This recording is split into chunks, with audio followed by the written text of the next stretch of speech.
साथ आते रहेंगे। जरा सा वेटिंग रूम एक्टिव किया जाए, पता तो चलते रहे कौन कौन आ रहे हैं, कहाँ गया।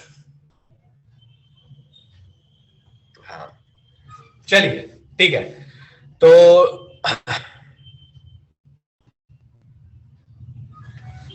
ठीक है, अपन क्लास स्टार्ट करते हैं। सो लास्ट क्लास में हमने होमवर्क डिस्कस किया, टाइम मिला नहीं। उससे लास्ट क्लास में हम पढ़ रहे थे पोलैरिटी।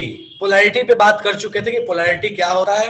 आज अपन उसके आगे की कहानी कंटिन्यू करते हैं। चलिए तो कहानी शुरू करते हैं। पोलैरिटी तक हम बात कर चुके थे, उसके आगे की कहानी आज अपन कंटिन्यू करते हैं।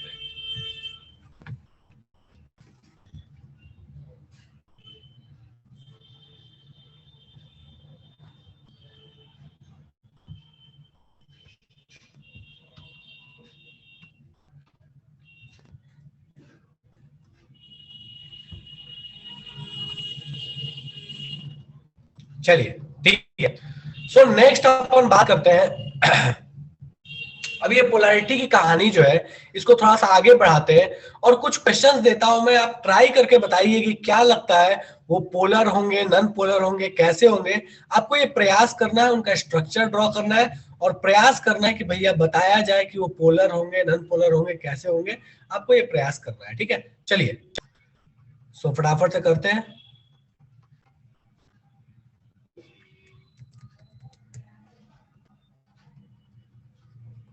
आइडेंटिफाई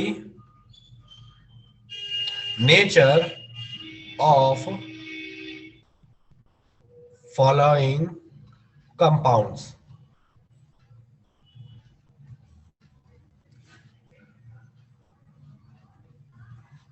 ठीक है, बताना है आपको कि भैया ये पोलर है या नॉन पोलर है। ठीक है, पोलर या नॉन पोलर। ठीक है, सबसे पहला, सबसे मासूम सा एग्जांपल CH4। ठीक है, दूसरा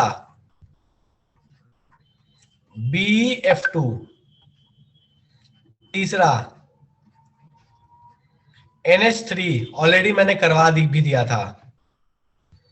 चौथा PCl5। आपको बताना है कि ये सारे में कौन कौन पोलर है, कौन कौन नॉन पोलर है। आप आराम से प्रयास कीजिए, बताइए आपको क्या क्या लगता है, कौन से पोलर है, कौन से नॉन पोलर है। ठीक है, चलिए शुरू हो जाइए।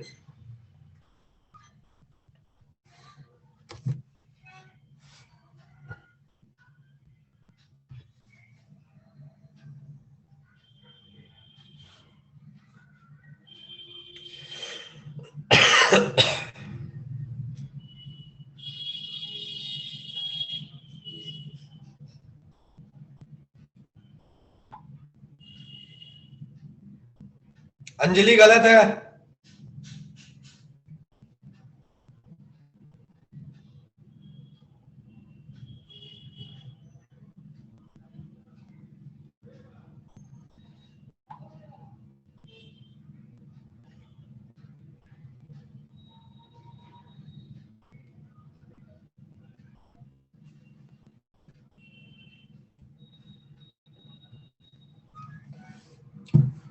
सबसे आराम से देखिए और बताइए, सबसे पहला वाला सबसे पहले बताइए।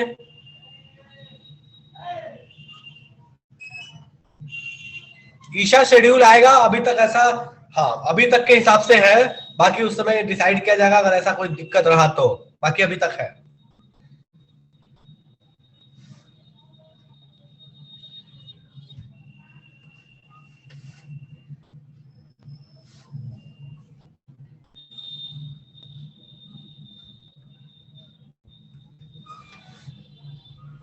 चलिए वेलकम तौकीर, वेलकम स्नेहा, आप लोग टाइम से आए हुए हैं भाई। और लोग जो है एक्चुअली टाइम से पहले आ गए थे, आप लोग बिल्कुल टाइम पे आए हुए हैं, बहुत अच्छे। ऐसे ही टाइम पे आना चाहिए क्लास में, भले ऑनलाइन ही हो तो क्या ही हो गया, घर पे ही तो है। बताओ घर पे है, कितना मेहनत करना पड़ता होगा, रेडी होना है, बहुत सारे चीज करनी है, तब जाके तुम क्लास ज्वाइन करेंगे ना। नेटवर्क स्लो है तौकीर। चलो काव्यांजलि बढ़िया, अंजलि बढ़िया, सोनिया बढ़िया, अंजलि बढ़िया। कौन सा आंसर? अमन जितना देर में आंसर पूछा उतने देर में आंसर भेज दे तू मेरे को।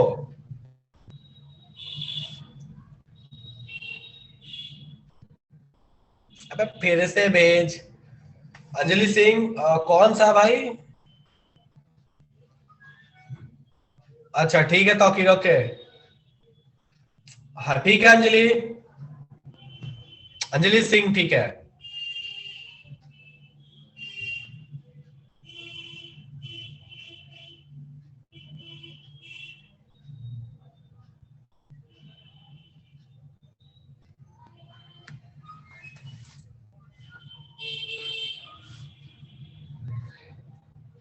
Anjali Singh NH3 non polar होता है, लास्ट क्लास से एग्जांपल याद करो।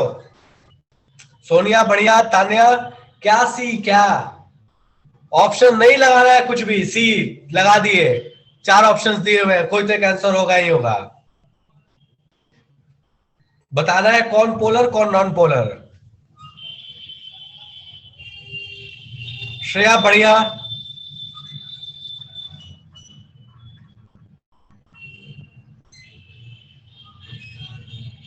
मंतशा ठीक है, ईशा ठीक है, रितु गड़बड़ है,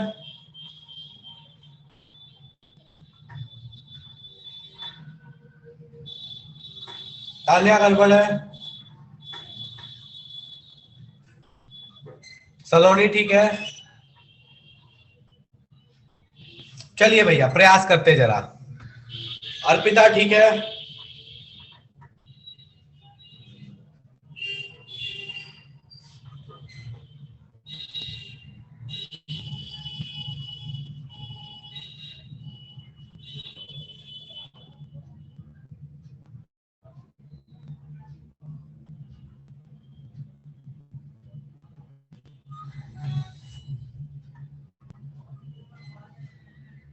मंतशा गड़बड़ है। चलो ठीक है अमन, देखते हैं, चलो आ जाओ। सबसे पहले दिया है CH4, देखा जाए ये CH4 क्या हो सकता है। ठीक है, तो CH4 का मुझे सबसे पहले बताओ कि CH4 का शेप कैसा होता है, ज्योमेट्री और शेप दोनों। तो दोनों ही सेम होता है, हमको पता है कि इसका दोनों ही जो है शेप और geometry, that is a tetrahedral. Tetrahedral होता है। अच्छा टेट्राहेड्रल कैसा होता है? तो भैया टेट्राहेड्रल कुछ इस तरह की चीज है। अगर मैं बात करूं टेट्राहेड्रल कैसा है, ऊपर में ऐसे, एक इस तरीके से और एक इस तरीके से, ये टेट्राहेड्रल, और तो कुछ अलग है नहीं टेट्राहेड्रल।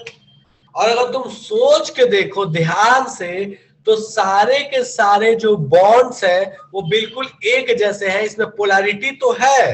देखो यहां पे तुम ये कह सकते हो कि इसमें डाइपोल एग्जिस्ट कर रहे हैं, इसमें कोई दिक्कत नहीं है, ये H है, ये H है, ये H है, ये H है, यहाँ डाइपोल्स तो एग्जिस्ट कर रहे हैं, इसमें कोई समस्या नहीं है। लेकिन जब इन सबका वेक्टर सम करोगे तो वेक्टर सम जो है वो 0 आएगा। क्यों? क्योंकि भैया this is also symmetrical structure, और चूंकि ये सिमेट्रिकल है इस वजह से यहां पे भी जो डाइपोल आएगा, टोटल डाइपोल का जो सम आएगा वो 0 आएगा। अगर ऐसे फील नहीं होता तो याद कर लो रट्टा मार के कि अगर टेट्राहेड्रल कहीं बनता है और चारों टेट्राहेड्रल बॉन्ड सेम है, टेट्राहेड्रल बनता है और चारों टेट्राहेड्रल बॉन्ड सेम है, तो उस केस में नॉन पोलर हर हाल में होगा। इस चीज को तुम रट्टा मार के याद कर लो कि भैया सारे बॉन्ड अगर सेम हो गए टेट्राहेड्रल वाले केस में, तो भैया नॉन पोलर ही होगा और कुछ होने की संभावना नहीं है। मतलब यहां से एक कंक्लूजन जो तुम सोच सकते हो कि सारे बॉन्ड अगर सेम है, चाहे स्टेरिक नंबर 2 हो, चाहे 3 हो, चाहे 4 हो, चाहे 5 हो, चाहे 6 हो, अगर सारे के सारे सेम बॉन्ड है, सेम बॉन्ड बन रहे हैं, कोई लोन पेयर नहीं है, सारे सेम बॉन्ड है, तो हम आंख बंद करके कह सकते हैं कि ये सारे के सारे स्ट्रक्चर्स जो होंगे वो नॉन पोलर ही होंगे। अब तुम सब में चेक करो तो देखो यहां पे ध्यान दोगे तो तुमको दिखेगा क्या कि भैया यहाँ चारों के चारों बॉन्ड पेयर, कोई लोन पेयर नहीं है, चारों के चारों सेम बॉन्ड, तो हम कह सकते हैं this is non polar.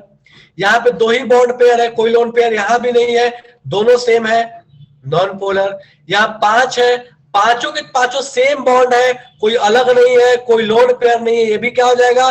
Non polar, लेकिन NH3 में एक लोन पेयर होता है। ये टेट्राहेड्रल है लेकिन यहाँ पे एक लोन पेयर होता है। और लास्ट क्लास में बताया था भैया कि अगर यहाँ NH3 में देखोगे तो डाइपोल जो है वो कुछ इस तरह से बन रहा होगा, मतलब NH3 कैसा हो जाएगा, पोलर हो जाएगा। तो नॉन पोलर का एक कंडीशन तो तुम रट्टा मार के याद रखो, कोई लोन पेयर नहीं है अगर और सारे के सारे बॉन्ड सेम है तो उस केस में नॉन पोलर तय है। और भी किसी केस में हो सकता है नॉन पोलर, लेकिन अगर चारों बॉन्ड सेम है, कोई लोन पेयर नहीं है, तो आंख बंद करके कहोगे कि that is a non polar compound, वो पोलरिटी उसमें नहीं होगा। कितने लोगों को इन चारों एग्जांपल में दिक्कत है, जल्दी से मैसेज करो कि भैया हाँ इसमें से कोई चीज ऐसी है जो समझ नहीं है, जल्दी से। PCl5 में निगेटिव कहां रखा है? PCl5 में निगेटिव है कहां? कोई निगेटिव नहीं रखा है।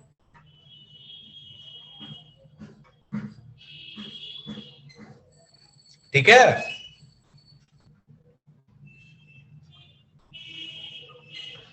अगर लोन पेयर अपोजिट डायरेक्शन में हो गया, मैं क्यों लोन पेयर अपोजिट डायरेक्शन में क्यों? देखो ईशा, अभी लोन पेयर तो हमारे पास एक ही केस में एक ही था, बहुत सारे लोन पेयर तो थे ही नहीं। बहुत सारे लोन पेयर होंगे तो फिर हमको वेक्टर सोचना पड़ेगा, लेकिन अगर लोन पेयर नहीं है और चारों बॉन्ड सेम है तो हमको ये हेडक लेने की जरूरत ही नहीं है, हम सीधे बोल सकते हैं। ठीक है, डन है।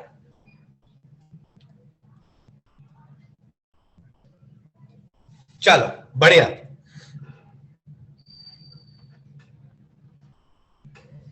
तो इस तरीके से आप बता सकते हैं कि कोई भी बॉन्ड पोलर है या नहीं है, कहीं भी पोलैरिटी एग्जिस्ट कर रही है या नहीं कर रही है। ठीक है, चलिए आगे बढ़ते हैं। नेक्स्ट अपने पास एक रूल है, दैट इज फैजान्स रूल।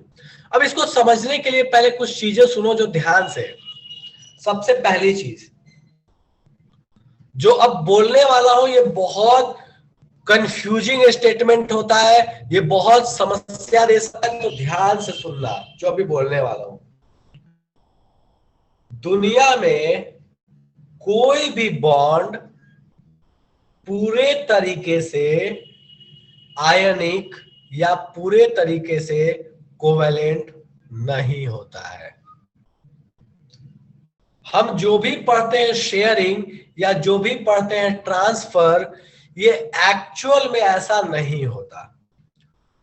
दुनिया में हर बॉन्ड में दोनों नेचर होते हैं, कोवेलेंट भी होता है, आयनिक भी होता है, लेकिन जिस वाले में जो नेचर डोमिनेट कर गया हम उसको वो बॉन्ड मान लेते हैं।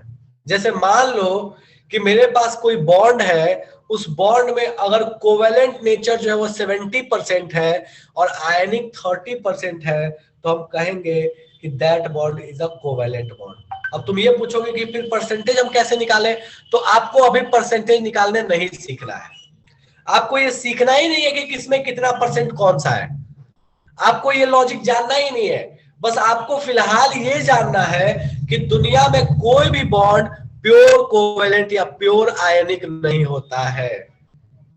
ठीक है, और कोई अगर ये सोचता है कि अगर 50-50% हो गया तो क्या करेंगे, तो ऐसा 50-50% भी नहीं हो सकता है। एग्जैक्ट 50% कभी नहीं हो सकता, वो ऐसा होगा या तो 50 से थोड़ा कम होगा या 50 से थोड़ा ज्यादा होगा, एग्जैक्ट 50 पॉसिबल नहीं है। और 50 से जो ज्यादा हो गया वही वाला नेचर मान लेते हैं, बट प्रैक्टिकली ऐसा है कि 50 के आसपास भी कोई नहीं पहुंचता। ठीक है, ऐसा नहीं होता कि एकदम 50-50 हो जाएगा, जब 50% कोवेलेंट 50% आयनिक, ऐसा प्रैक्टिकली पॉसिबल नहीं है।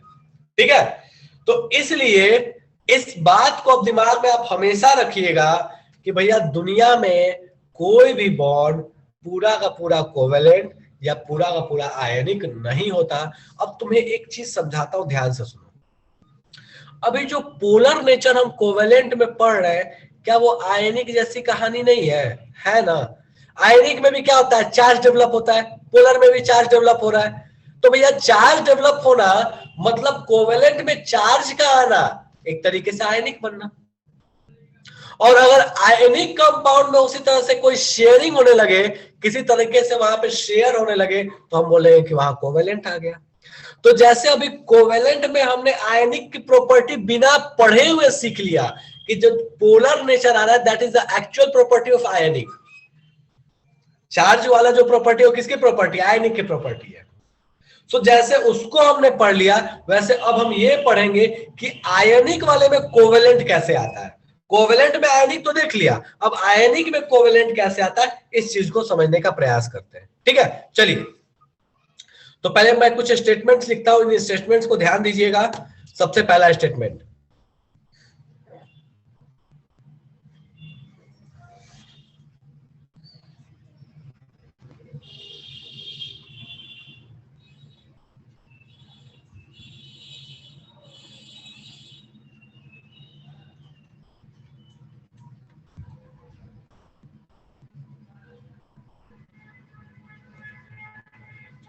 कोई भी बॉन्ड प्योरली आयनिक या कोवेलेंट नहीं होता।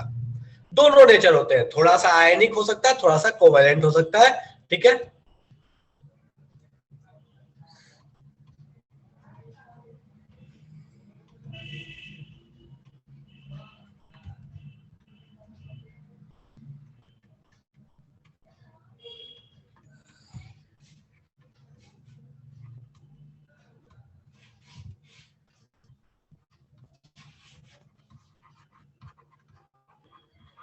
जो नेचर डोमिनेट करता है हम मान लेते हैं कि भैया वही वाला वो बॉन्ड है। जो भी डोमिनेट किया, अगर आयनिक किया तो आयनिक, कोवेलेंट किया तो कोवेलेंट। ठीक है, नेक्स्ट।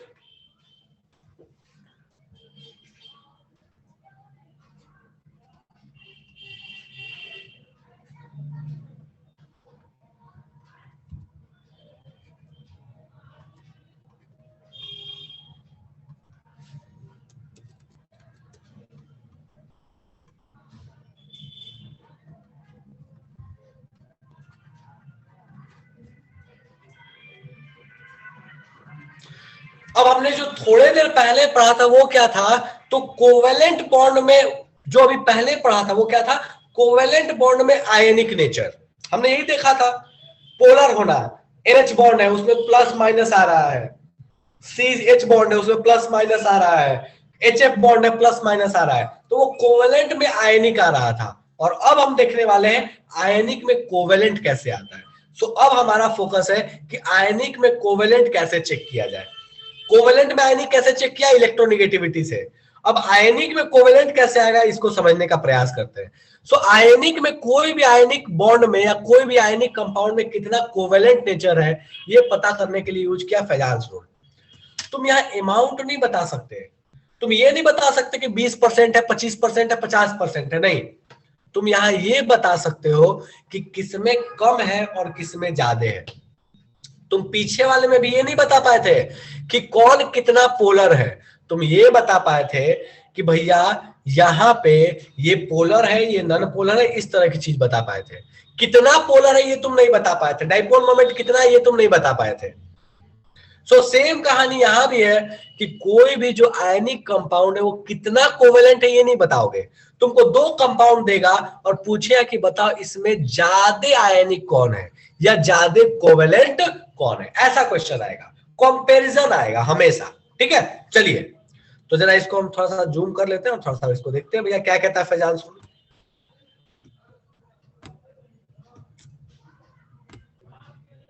ठीक है, अब सुनिए आराम से कि फैजान रूल क्या कहता है। पहले मैं समझाता हूं फिर इस स्टेटमेंट को बताऊंगा क्या कहता है। तो फैजान रूल कहता है कि भैया आयनिक कंपाउंड कैसे बना था, जरा उसके बेसिक को पकड़ो। तो बोलता क्या है कि आयनिक कंपाउंड ऐसे बना होगा, मान लो कि एक आयनिक कंपाउंड है Na, सोडियम आयोडाइड। ये कैसे बना होगा? तो हुआ होगा कि एक इलेक्ट्रॉन आयोडीन को सोडियम ने दे दिया होगा, ये कंपाउंड बन गया होगा। सो हम इसको जरा सा स्ट्रक्चर वाइज बनाते हैं। तो मान लो कि ये सोडियम का आयन है, इस पे पॉजिटिव चार्ज है, और हमको पता है कि आयोडीन बड़े साइज का आयन है, तो ये बड़े साइज का आयन बना लिए, इस पे निगेटिव चार्ज है। ये अपने पास कौन सा है? तो ये अपने पास है Na+ और ये अपने पास क्या है? I-। तो दोनों आयन हमने बना लिया। अब कहता है कि Na बना कैसे, तो दोनों आयन पहले बनाया। अब हम समझने का प्रयास करते हैं यहाँ पे फैजान रोल क्या कहता है। तो फैजान साहब कहते हैं कि देखो भाई क्या है कि जो तुमने आयोडीन का ये आयन बनाया है, इसमें बाहर में इलेक्ट्रॉन घूम रहा है, घूम रहा है, हमको पता है इसमें इलेक्ट्रॉन है, और यहाँ इसका न्यूक्लियस है, ठीक है, यहाँ पे इसका न्यूक्लियस है और इधर भी इसका इलेक्ट्रॉन घूम रहा है। तो फैजान सर कहते हैं कि देखो क्या है ना कि भैया ये जो आयोडीन भाई है, इस आयोडीन का ये वाला जो इलेक्ट्रॉन जो बाहर में घूम रहा है, वो होगा क्या कि जैसे ही सोडियम के आसपास से गुजरेगा, ये जो सोडियम है ये नालायक है, इसके ऊपर चूंकि पॉजिटिव चार्ज है, तो पॉजिटिव चार्ज की वजह से वो करेगा क्या कि उस वाले बगल वाले इस इलेक्ट्रॉन को अपनी तरफ अट्रैक्ट करना शुरू करेगा। सो ये वाला जो इलेक्ट्रॉन इसके ऑर्बिट में घूमना चाहिए था, वो धीरे से थोड़ा सा क्या होगा, ऐसे मुड़ जाएगा। ऐसा नहीं है कि ये पूरा का पूरा सोडियम में चला जाएगा, नहीं, थोड़ा सा उसको अपनी तरफ खींच लेगा, थोड़ा अट्रैक्ट कर लेगा। क्यों? क्योंकि उसके ऊपर कैसा चार्ज है, पॉजिटिव, और इलेक्ट्रॉन तो भैया पॉजिटिव से अट्रैक्ट होता ही है। सो ये जो केटायन है, ये केटायन क्या करेगा कि एनायन को अपनी तरफ थोड़ा खींच लिया। अच्छा, अपनी तरफ थोड़ा खींचने का मतलब समझो यार, मतलब ये है कि ये जो इलेक्ट्रॉन है जो ऐसे घूम के जा रहा है, अब ये सीधा गोला गोला सा नहीं घूम रहा है, अब ये जो इलेक्ट्रॉन है बाहर वाला थोड़ा ऐसे होके जा रहा है, ऐसे ऐसे घूम रहा है, थोड़ा डिस्टॉर्ट हो गया, थोड़ा इसका शेप एंड साइज जो है थोड़ा बदल गया, ठीक है, ऐसे तरीके से होके घूमने लगा ये, ठीक है। तो कहता क्या है, तो फैजान साहब कहते हैं कि जो इलेक्ट्रॉन सोडियम के थोड़ा पास होके जा रहा है, उस पर अब तो थोड़ा अधिकार सोडियम का भी हो गया, क्योंकि सोडियम से भी करीब आ गया। तो अब जो सोडियम बोलेगा थोड़ा सी सही, लेकिन थोड़ा बात तो सोडियम का भी मान ही लेगा। ऐसा तो है नहीं कि पूरा आयोडीन का बचाव, तो थोड़ा सा वो सोडियम का भी अब हो चुका। और अगर वो थोड़ा सा सोडियम का भी हो चुका, तो इलेक्ट्रॉन एक्चुअल में क्या हो गया, शेयर हो गया आयोडीन और सोडियम के बीच में। वो अलग बात है कि थोड़ा ही शेयर हुआ, ऐसा नहीं है कि पूरा सोडियम ने ले लिया, नहीं, वो इलेक्ट्रॉन जो वो थोड़ा सोडियम के पास शेयर हो गया। तो हम ये कह सकते हैं कि पहले हमने माना तो था कि ये आयनिक होगा पूरा, लेकिन एक्चुअल में ऐसा नहीं हुआ, ये थोड़ा शेयर हो गया। अब बात पे आती है कि भैया फिर ये चीज डिपेंड किस पे करेगा, किस बात पे डिपेंड करेगा कि शेयर होगा कि नहीं होगा, उसके पास थोड़ा जाएगा कि नहीं जाएगा, किस पे डिपेंड करेगा। तो एक चीज तो आपको समझ आ रही है कि अगर ये इलेक्ट्रॉन जो है इस न्यूक्लियस से बहुत दूर रख दे, जितना दूर रहेगा उतना ही इसको इस नालायक अट्रैक्ट करेगा, और इसके जितना पास रहेगा वो अट्रैक्ट नहीं होने वाला। मतलब हम ये कह सकते हैं कि अगर एनायन का साइज बड़ा है, ये जो एनायन है इसका साइज अगर बड़ा होगा, तो इसके इलेक्ट्रॉन को ये जो पॉजिटिव चार्ज वाला केटायन है ये अपनी तरफ खींचेगा। तो हम कह सकते हैं कि शेयरिंग की चांसेस बढ़ जाएंगे। अगर इसका साइज छोटा होगा तो भैया वहां पे शेयरिंग के चांसेस कम होंगे। क्यों? क्योंकि इसके ऊपर इस आयोडीन का या जो भी यहाँ पे एनायन है उसका पकड़ एकदम तगड़ा होगा, अपने इलेक्ट्रॉन को एकदम जकड़ के रखे रहेगा, उसको जाने कहीं नहीं देगा। तो ये केटायन इसका कुछ बिगाड़ नहीं सकता। सो इस तरीके से हम कह सकते हैं कि जो एनायन का इलेक्ट्रॉन केटायन के थोड़ा पास होके गुजर रहा है, उसके वजह से वहां शेयरिंग नेचर आ गया, और उस शेयरिंग नेचर के वजह से वहां कोवेलेंट नेचर डेवलप कर गया, वहां कोवेलेंट वाली देखने को मिल गई।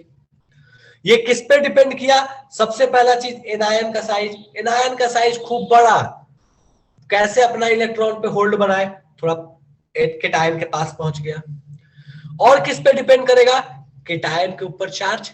मान लो वहां दो पॉजिटिव होता है, यहाँ सोडियम के बजाय मैग्नीशियम होता, खूब पॉजिटिव होता, एकदम भूखा भेड़िया जैसा घूमता, उसको एकदम निगेटिव चाहिए ही चाहिए, तो उस केस में और ज्यादा अट्रैक्ट करता। मतलब दो चीजें पढ़े, क्या क्या पढ़े?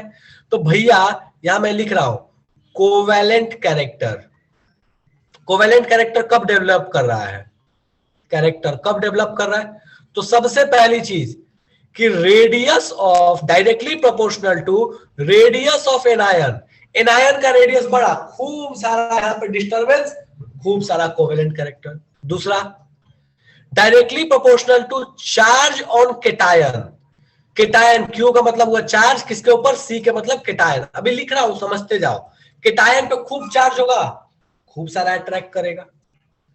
यहां तक में जो मैंने अभी दो चीजें बोली, इसमें कोई दिक्कत है क्या? किसी को दिक्कत है? फटाक से मैसेज करो, मैं चैट देख रहा हूं, जल्दी बोलो।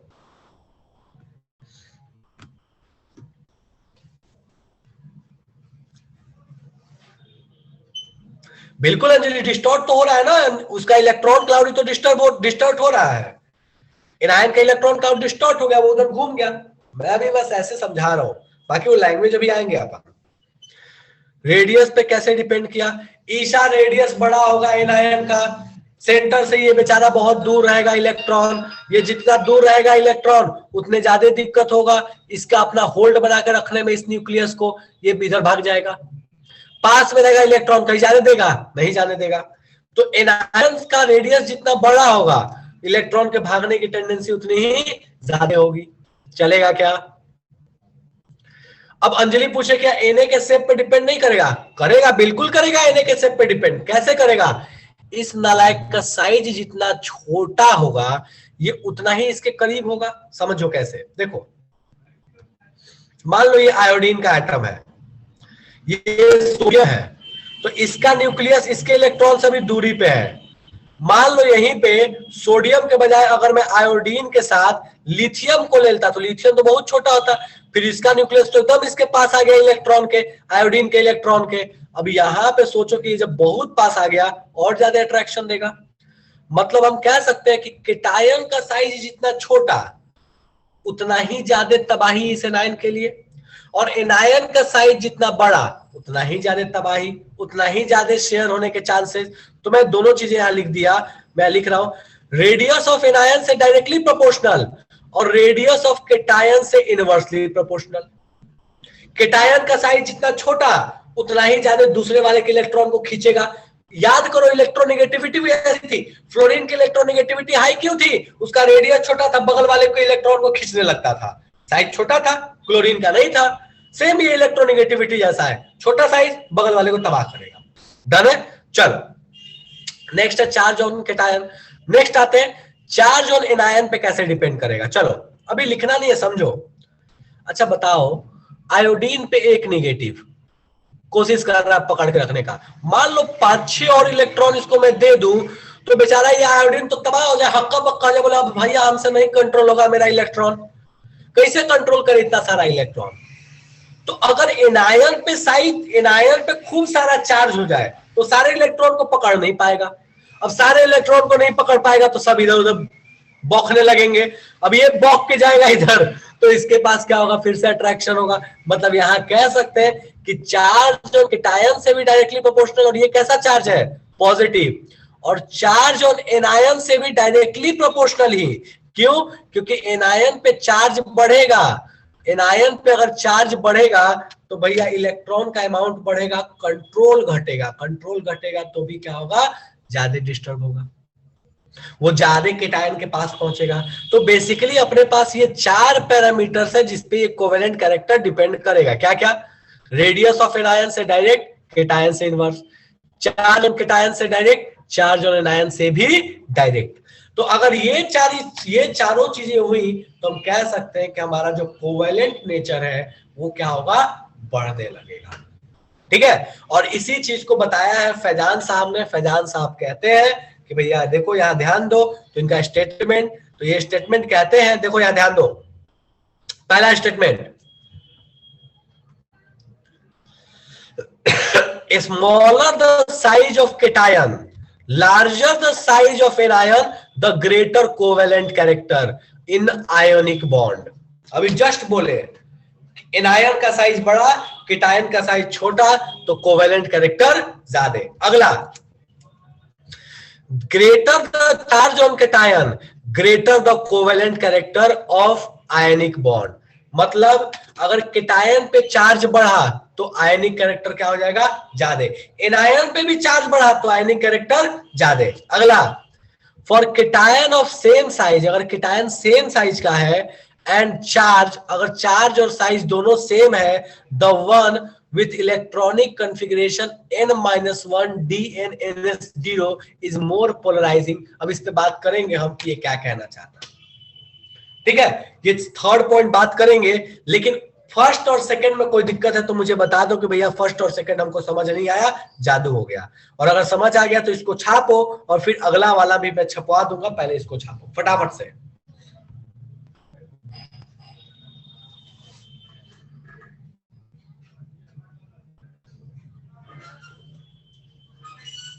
Directly proportional to charge on cation. एक बार फिर से बता दो, केटायन पे चार्ज ज्यादा है, वो बहुत भूखा है, एनायन के इलेक्ट्रॉन को खूब अपने तरफ खींचेगा।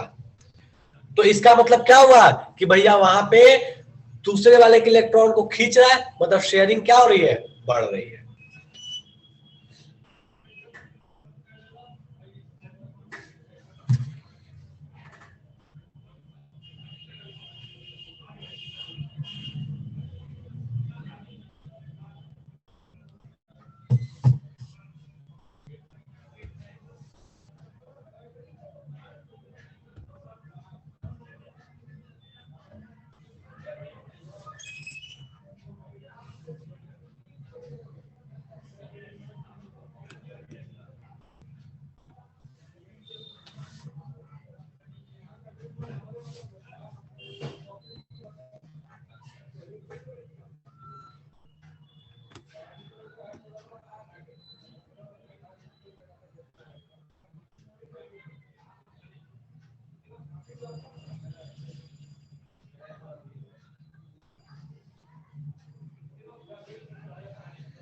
कार्तिक तेरा दोस्त का दिख नहीं रहा मेरे को, बहुत सारे लोगों में नहीं दिख रहे। ईशा तेरी दोस्त का है, वो भी नहीं दिख रही है। अच्छा है, ठीक है ठीक है।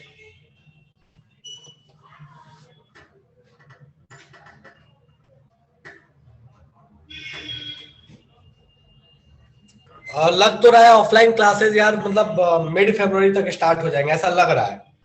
कहना तो कंफर्म मुश्किल है, बट ऐसा लग रहा है कि शायद मिड फरवरी तक स्टार्ट हो जाएंगे।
कीजिए फटाफट से नोट डाउन इसको। हो गया सबका, कर लिया सबने नोट डाउन? चलो बढ़िया। तो मैं इस जो चीज लिखी है मैंने, इसके बाद में मैं इसको थोड़ा सा शॉर्ट करके लिख देता हूं, ध्यान देना, ठीक है। इसको स्टेटमेंट वाइज मैं नीचे में लिख रहा हूं, देखो इस वाले चीज को, क्योंकि ये उर्दू फारसी लिखा है, तुमको समझने में दिक्कत होगा, तो मैं यहां पूरा लिख रहा हूं।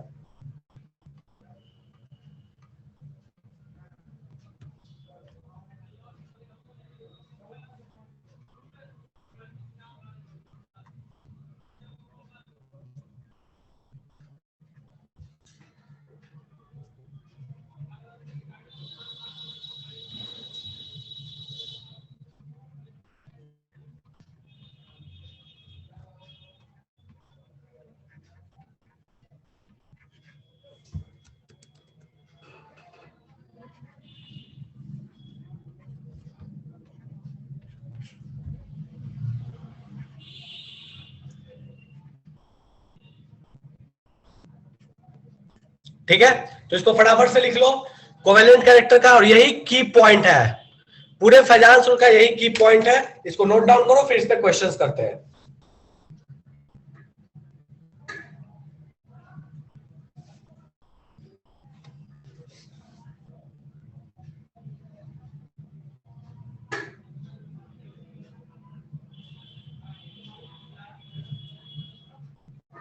नोट डाउन कर ला फिर बताना, थोड़ा सा ये स्ट्रक्चर भी बना लेंगे, स्ट्रक्चर छूटा होगा।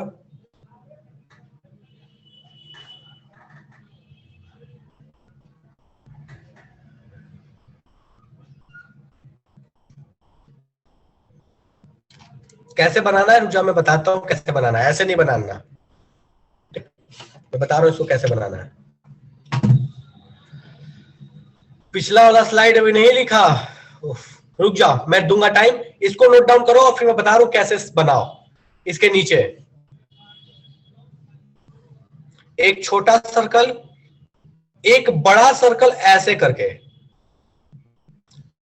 ठीक है, सर्कल नहीं बनाना, बेसिकली इलेप्टिकल बनाना है, ठीक है। ये केटायन, ये एनायन, और यहां पे थोड़ा सा ऐसे इसको गोला कर लेना, ठीक है, और यहां एरो देके लिखना पोलराइजेशन और डिस्टॉर्शन।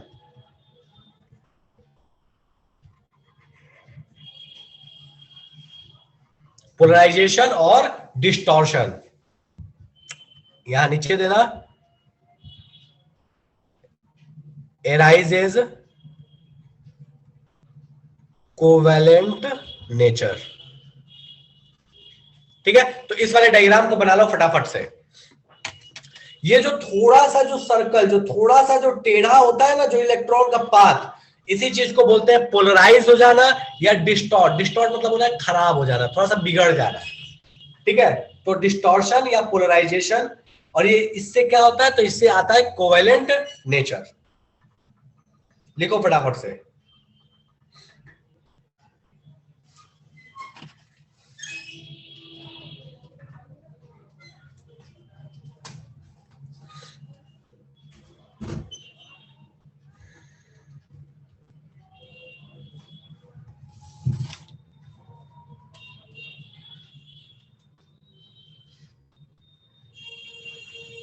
लिख लिया सबने?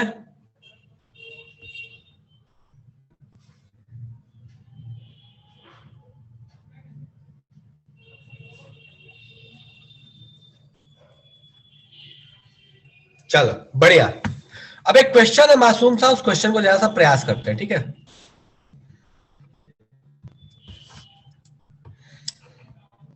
क्वेश्चन है,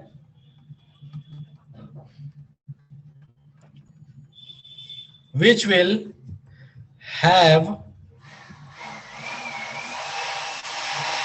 highest कोवेलेंट नेचर। बोलता है बताइए इन सब में सबसे ज्यादा कोवेलेंट नेचर किस में होगा। 4 ऑप्शंस आपको मैं दे रहा हूं, ध्यान दीजिएगा। बिल्कुल आसान, फिर धीरे धीरे लेवल बढ़ेंगे अपन।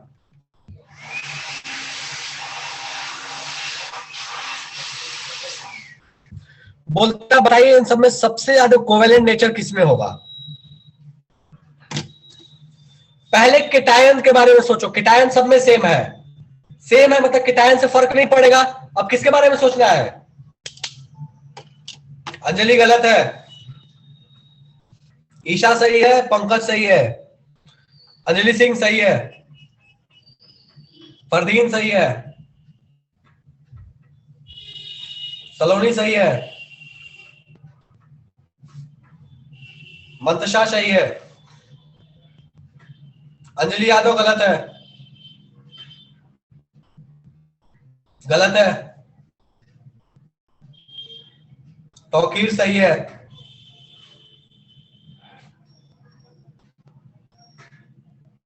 अब सही है,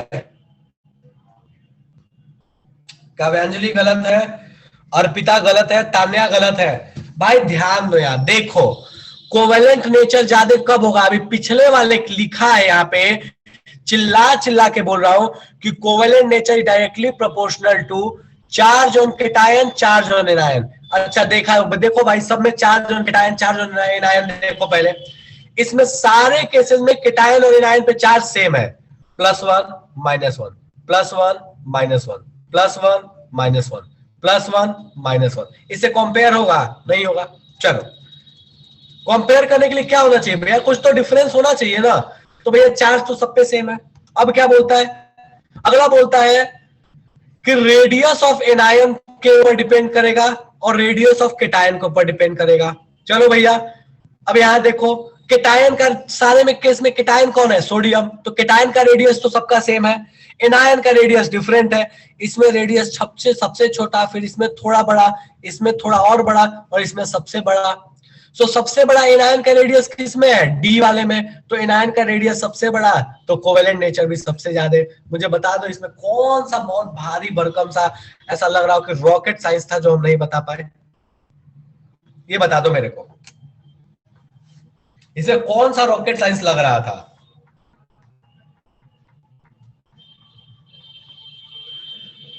बहुत भारी सा रॉकेट साइंस होगा इसमें, तो तभी नहीं बता पाया।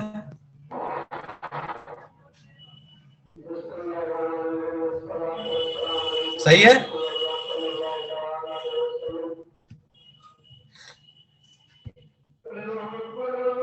चलिए ठीक है, तो भैया इस तरह से हम बता सकते हैं कि किसमें कितना कोवेलेंट नेचर है। नेक्स्ट, अगला क्वेश्चन,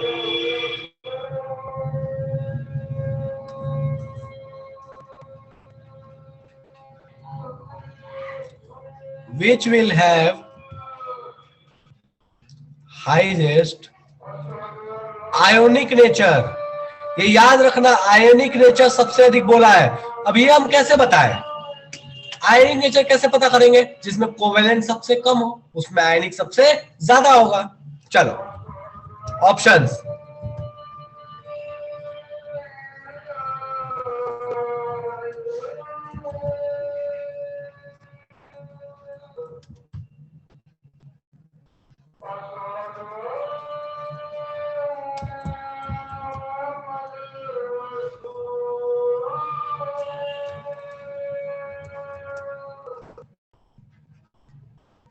चलो शुरू हो जाओ,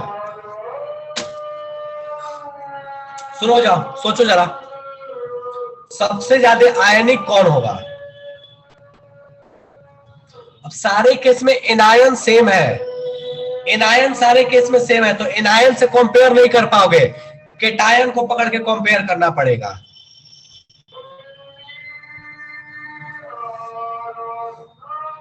अंजलि यादव सही है,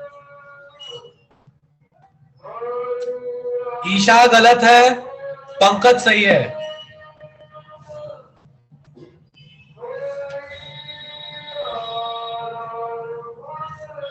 सलोनी गलत है, फिर से सोचो, गीतांजलि गलत है, फिर से सोचो, मंतसा सही है, काव्यांजलि गलत है, अंजलि सिंह गलत है। अंजलि सिंह तुम तो बिल्कुल उल्टा निकाली बेटा, यहाँ आयनिक हाईएस्ट पूछा है, आयनिक हाईएस्ट का मतलब लोएस्ट कोवेलेंट। अंजलि सिंह गलत है, तौकीर सही है।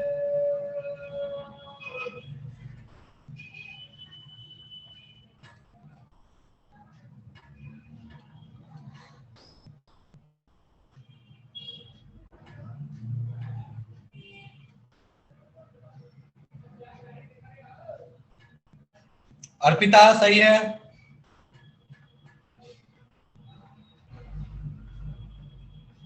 फरदीन सही है,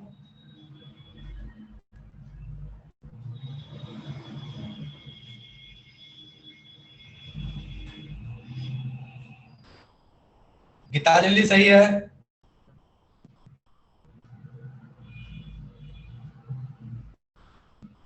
तान्या गलत है।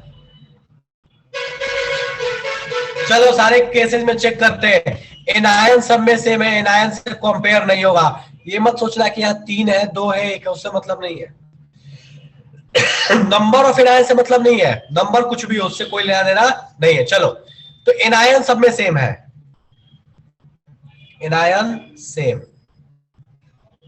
कोई कंपेयर नहीं होगा। केटायन पकड़ते हैं, Mg+2, Na पे प्लस, Al+3 और K+। अच्छा तो हमको एक चीज दिख रहा है, ये +2 +1 +3, +3 वाले में तो बहुत ज्यादा कोवेलेंट, केटायन का चार्ज ज्यादा तो कोवेलेंट नेचर ज्यादा, ये गया।